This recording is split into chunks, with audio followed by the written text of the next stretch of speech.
What's up, gang? Case here with our at-home Metcon for Tuesday, December 15th. We've got 10, 20, 30, 20, 10 of push-ups and tuck-ups, and then you'll complete a 400-meter run in between each round today. So you'll start off with 10 push-ups, 10 tuck-ups, go for a 400-meter run. Same thing between that 20 and 30, 30 and 20, and 20 and 10. But after your last set of 10 push-ups and tuck-ups, you will not run. So it's just 400s between your rounds today, not after your rounds. So you should finish this workout with 10 tuck-ups, and you should only have 4 total runs throughout. Let's talk about those push-ups. First priority today is I want you to be able to hit at least 5 reps every time you do a set on those push-ups. So first, don't go to burnout so that you're stuck doing 2 or 3 at a time.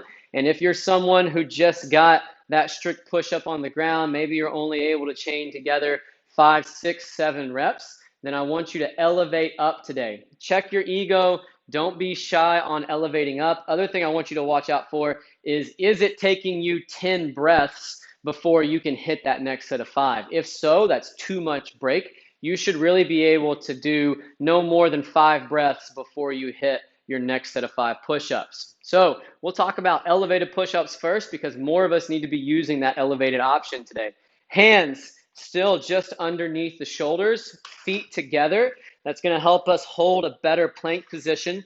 And then as we come down, elbows stay tight to the side. A lot of times we lose our posture in the bottom, so I still want you to think about having a proud chest, but belly tight. And that object should touch right at our sternum, coming back to full extension at the top. No wavering through the hips during those reps. So nice straight line. If you feel yourself touching too low on the belly, that means feet are too far forward. Or if you feel yourself touching too high on the chest, that means those feet are too far back. So find that middle point where that object will touch right at the sternum. If you're going down to the ground, same mechanics apply, but here, chest and belly touch the ground. Make sure you're still squeezing your butt and legs tight in the bottom. One way you can tell is, are my knees straight? Am I keeping my quads off the ground? Back to full extension at the top. Chest touch, knees stay off the ground, full extension at the top. When you come to rest on these, come up to your knees, shake your arms out, and know how many breaths you're going to take. I started with a set of 10 on my workout today, and then I went for 5 reps followed by 5 breaths throughout the rest of the workout. Those 5 reps were still pretty tough, but it kept me moving consistently. Next movement, tuck-ups. If you plan on doing tuck-ups today, we need a long position in the bottom, pointing your toes, reaching long with your arms, so no bent elbows. And then those hands and feet should be within a foot of the ground. If you get here and you're not able to keep that low back contact, I want you to sub to a bent knee sit-up today instead. If we're able to hold that hollow position, next step is we need to be able to get to the top fast, and we need our shoulders to be as high as our knees, heels stay off the ground the whole time, hands stay off the ground, and hands stay off of our legs. So control on the way down, fast on the way up, finding that balance point at the top every time.